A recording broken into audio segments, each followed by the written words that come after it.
महासागर सदगुरु कबीर साहब के सिंह चरणकमल में आया ऋषि बंधन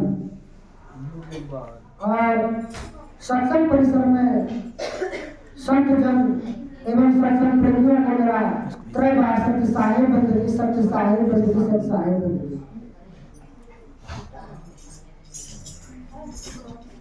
सदगुरु कबीर साहब संसार के जीवन को चौंकाते हुए कहते हैं, गुरु से करने में गवारा क्या सोचत बारंबार। संसार में नाना प्रकार के चिंतन में मन उलझा हुआ है और उस उलझे हुए मन को सुलझाने के लिए सदगुरु साहब यह चेतावनी देते हैं और गंवार शब्द का प्रयोग करते हैं। गंवार, तू गुरु से मेल कर ले तो तेरे बिगड़े में गाड़ी भर जाएंगे। कड़े शब्दों में साहब चेतावनी दे रहे हैं, गुरु से कर ले मेल गंवारा क्या सोचत बारंबार।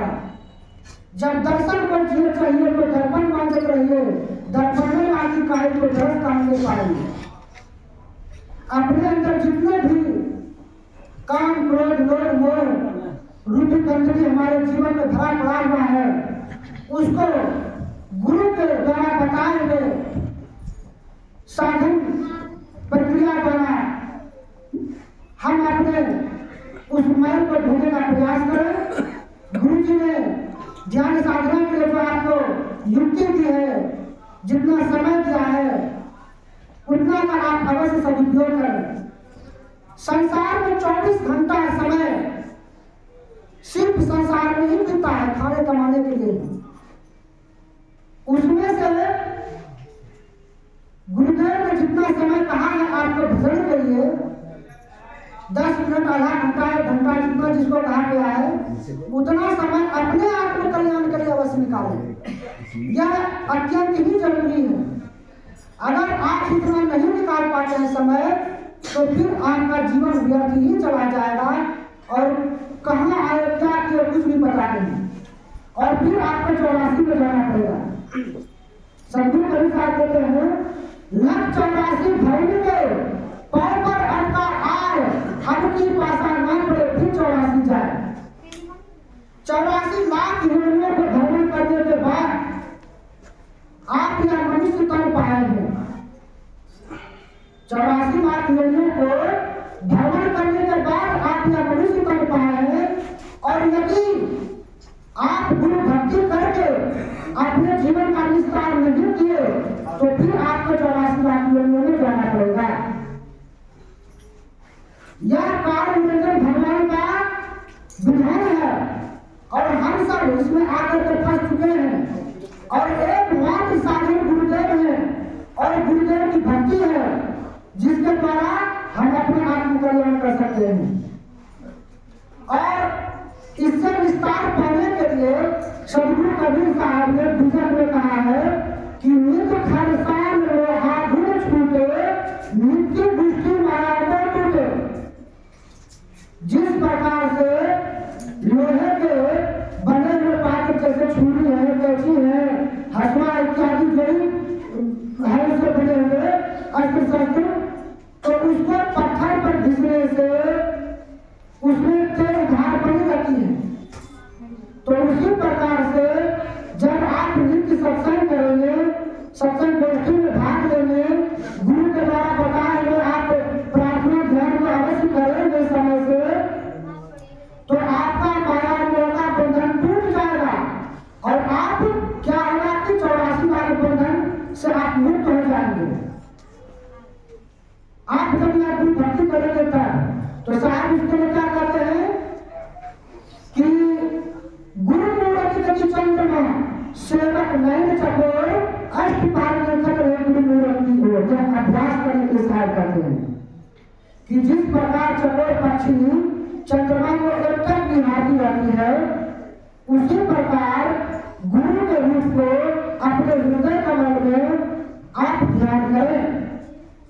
तो क्या होगा कि आप जो परिवार के बंधन में उलझे पड़े हैं, बच्चे को सेटल करना है, उसके लिए कमाना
स्थूल रूप में आपको सुमिरन करने के लिए वह मूल है, सार शब्द है। और मूल नाम गुरु वचन है, मूल भाव सत्य भाव और सत्याचरण में अपने जीवन को व्यतीत करना, यह मूल बात है। और इतना जो अभ्यास करेंगे तो क्या होगा कि जब आप अपने गुरुदेव का स्थूल शरीर का ध्यान करेंगे, गुरुदेव के चरणों की पूजा करेंगे, गुरुदेव के द्वारा दिए हुए नाम सार शब्द का आप सुमिरन करेंगे और सत्याचरण में जीवन बताएंगे, तो क्या होगा कि माया मोह के बंधन से आपका नाता टूटेगा। गुरुदेव माया मोह के बंधन से नाता तोड़ते हैं। और जब माया मोह के बंधन से नाता क्या होता है कि जब मृत्यु आती है तो संसार के लोग का जो अभ्यास बना हुआ है, वह परिवार में, कमाने में, सारा जीवन उसी में चिंतन उसका बिता हुआ है।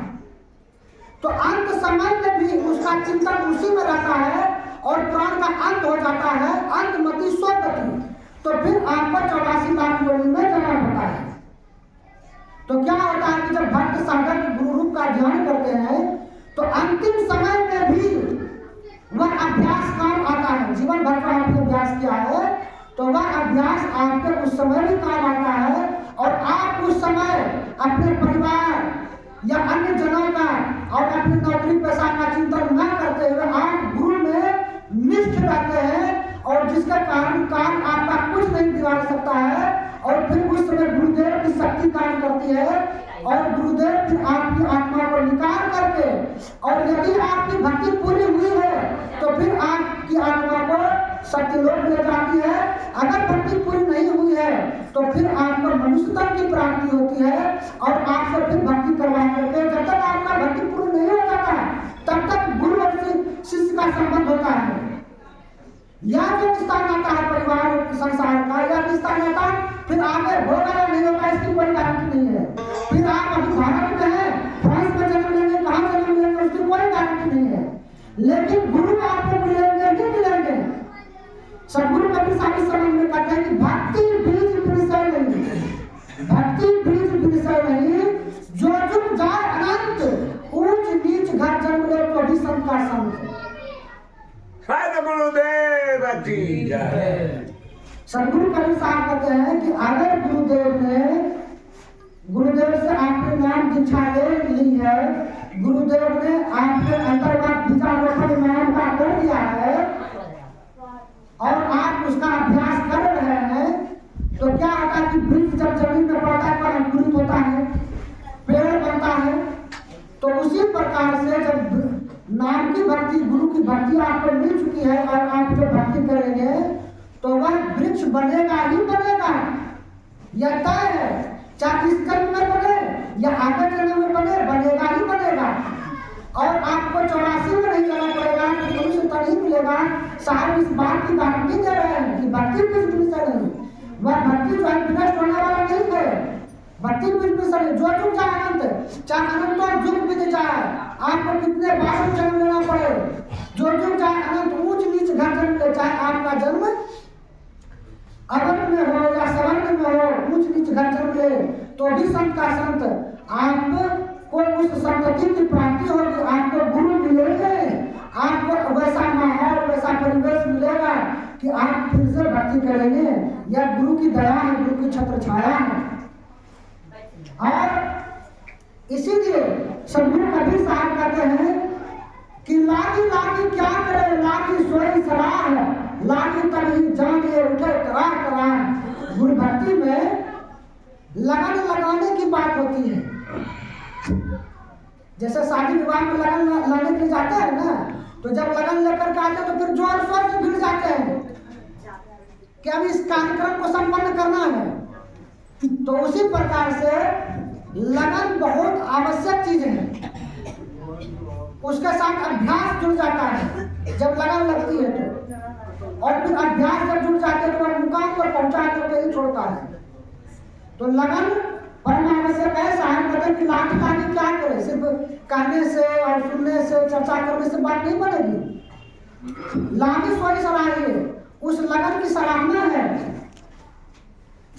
लागी तब ही जान ये उठे करा करा, जब आपके अंदर से करा उठ जाए कि अब मैं गुरुदेव के बिना नहीं रह पाऊंगा, नहीं रह सकूंगा, तब समझिए कि हमारी भक्ति सफल हो रही है। अभी गुरुदेव के बहुत ऐसे शिष्य हैं जो कि कहते हैं कि गुरुदेव में आकर दूर में है, कोई यूपी में है, कोई कहाँ है, तो गुरुदेव से काफी दूर है, तो कहते हैं कि गुरुदेव में आपके बिना नहीं रह सकता है। गुरुदेव बोल रहा है प्रत्येक दिन फोन करेंगे, बिना फोन करे गुरु का हाल समाचार जाने बिगड़ नहीं रह सकते। तो यह गुरु भक्ति है और इस गुरु भक्ति की सराहना होनी चाहिए, तभी वह गुरु भक्ति सफल है। साहब कहते हैं कि 8 पहाड़ 64 घड़ी मेरे और न कोई। देखिए यहाँ पर संसार को खारिज कर रहे हैं। 8 पहाड़ 64 घड़ी मेरे और न कोई, नाना माई तू बसे नींद को ठोर न हो। 8 पहाड़ 64 घड़ी यानी 24 घंटे मान लीजिए, 24 घंटे हो गए उसमें 8 पहाड़ में। मेरे और को और हमको कोई नहीं भाता है संसार में। ये देखिए यह भक्ति की पराकाष्ठा है, हमको और कोई नहीं भाता है।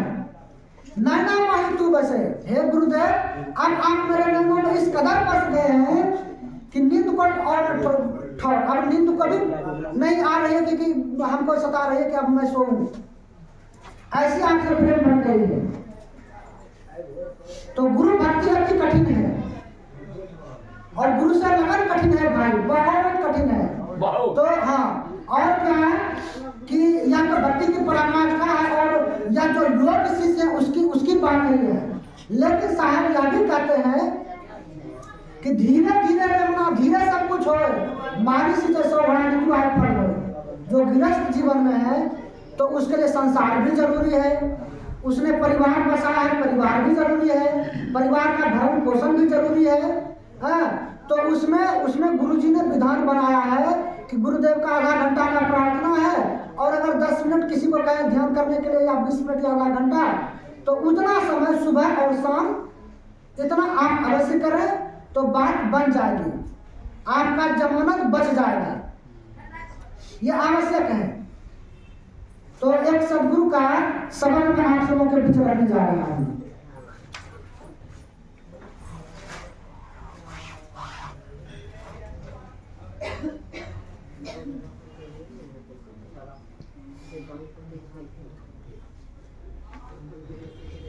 तो गृहस्थ जीवन में सदगुरु कबीर साहब कहते हैं कि धीरे धीरे रहना, धीरे सब कुछ है, धीरे धीरे चलो, जितना आपको बतला दिया गया है ताकि बैलेंस नहीं बिगड़े। अगर आप भक्ति में अगर 24 घंटा उसी में अगर आप दे दिए तो फिर परिवार से संसार सब कुछ है, तो उसके लिए भी युक्ति है। क्या है कि कर से कर्म करो विधि नाना जितना कर जाए कि पाए जाना, संसार का भी कार्य हो रहा है और उस समय हम नाम सुमरण भी कर रहे हैं, कोई बात नहीं है, युक्ति से चलना पड़ता है। साहब कहते हैं शब्द में कि जागू हो कायागढ़ के मवासी, कायागढ़ में रहने वाले हे चेतन जीवात्मा आप जगो, सोई पड़ी हुई है। और साहब में यह भी कहते हैं कि कहा कबीर जीव अचेतन ही गए। संसार में सोए पड़े लोग की जो आत्मा जाती है तो वह बिना गुरु भक्ति किए कहाँ से आए, क्या किए नहीं किए, हम कौन है नहीं है, इनके बारे में बिना कोई विचार किए, बिना कोई चिंतन किए, बिना कुछ जाने, और वह संसार में चल जाता है, अचेत अवस्था में चला जाता है और फिर 84 में जाता है। तो साहब जगा रहे हैं जीवात्मा को, कहते हैं कि जागो है कायागढ़ के मवासी, कायागढ़ में रहने वाले हैं जीवात्मा जगो, जो तुम बंदे जागत रही हो तुम ही को मतलब सुहाग हो। अगर तुम जगने का अभ्यास करोगे, जगोगे, तो तुमको सुहाग अर्थात प्यार परमात्मा मिल जाएंगे। जागत शहर में चोर घुसे नहीं लूटे भंडार हो। चौकीदार पहरेदारी करता है ना कि जागते रहो जागते रहो, तो सदगुरु अपनी अमृतवाणी से जगा रहे हैं कि जब आप जागते रहोगे तो निरंजन का जो 5 दूत है, काम क्रोध लोभ मोह अहंकार, या चोरी करने के लिए नहीं घुसेगा, क्योंकि आप सचेत हैं, आप खबरदार हैं। कि चोर आएगा, अगर चोर आ भी गया तो उस समय क्या करेंगे कि आप सरेंडर कर देंगे गुरु के चरणों में कि गुरुदेव रक्षा करो, हमको काम लूट रहा है, क्रोध लूट रहा है, मोह अहंकार हमको सता रहा है, आप दया करो गुरुदेव। गुरुदेव ने जो नाम दिया है तो बस अपने हृदय कमल में गुरु की छवि को देखते हुए और समझ लड़ाई नहीं करना है कि काम आएगा तो हम उससे लड़ेंगे नहीं, बस सिर्फ सरेंडर कर दीजिए, गुरुदेव रक्षा करने वाले हैं, गुरुदेव रक्षा करेंगे। तो वही साहब कह रहे हैं कि जागत शहर में चोर के मुँह से जब आप जागते रहेंगे, नाम स्मरण करेंगे, गुरु के रूप का ध्यान करेंगे, तब चोर जो है काम क्रोध लोभ अहंकार या आपको नहीं लूट पाएंगे और आपका जो भंडार है वह भी खाली नहीं होगा। वह जिन दिन बढ़े सवाई और जो आप नाम की भक्ति करेंगे, गुरु की भक्ति और दिन दिन बढ़ेगा। अनहद शब्द उठे घर भीतर, जब आप अभ्यास करेंगे तो शब्द सुनाई पड़ेंगे। चढ़ेंगे गगन गढ़ हो, जब उस गगन गढ़ दशम द्वार में आप टिकेंगे जहाँ का गुरुदेव भजन भक्ति देते हैं, और साहब ने कहा कि 10वीं द्वारिया लागी के वजह खोलो के जोर से, तो जब उसका अभ्यास आप करेंगे तो साहब काम करें टिकने के लिए चढ़ेंगे गगन पर गाज होगा, उस गगन मंडल में वहां बैठ करके वहां गाजो, सुरती के डोरिया गगन बीच लाकर लागे गए गुरु से सने कहा कबीर सुनो भाई साधो सार शब्द टकसार हो। सदगुरु कबीर साहब अपने हंसों को कह रहे हैं, कहते सुनो भाई साधो, साधकों को कह रहे हैं। यहाँ जो बानी है यह साधकों के लिए, जो सदगुरु कबीर साहब के साधक हैं, और साहब विगत में कहें कि कछु कछु कबीर ने पाई हो, जो कि कबीर साहब की हंस आत्मा है, सिर्फ वही पाए हैं और दूसरा कोई नहीं। कछु कछु कबीर ने पाई हो, कहे कबीर सुनो भाई साधो, सार शब्द टकसार हो, जो वह सार शब्द गुरुदेव नाम दीक्षा के समय देते हैं वह टकसार है, और उसको गा करके और नाम की भक्ति करें, उस सार शब्द की भक्ति करें। गुरुदेव सार शब्द रखाते हैं और गुरुदेव कहते हैं कि शिष्य अगर स्थूल में है तो गुरुदेव भी उसके साथ स्थूल में है, अगर शिष्य सूक्ष्म में पहुंच गया है तो गुरुदेव उसके साथ सूक्ष्म में भी है, अगर शिष्य कारण में पहुंच गया तो गुरुदेव उसके साथ कारण में भी है, शिष्य अगर महाकारण में पहुंच गया तो गुरुदेव उसके साथ महाकारण में है, और अगर कैवल्य में पहुंच गया तो गुरुदेव वहां भी है। और गुरुदेव कहते हैं कि वह साधक का परीक्षा की घड़ी होती है कैवल्य की दशा, और वहाँ अहम ब्रह्मास्मि का भाव उठता है, और कैवल्य वह कछार है जहाँ की अहम ब्रह्मास्मि का भाव होते ही उस हंस आत्मा का पुनः उसी पर भवन पतन हो जाता है, और उस समय अगर गुरु योग्य हो तो अपने उस शिष्य की आत्मा को गोद में उठाकर परमानंद में निमग्न करा देते हैं, हंस दशा से उस परमानंद में निमग्न करा देते हैं। यह गुरुदेव की महिमा है। सत्य साहेब बंदगी।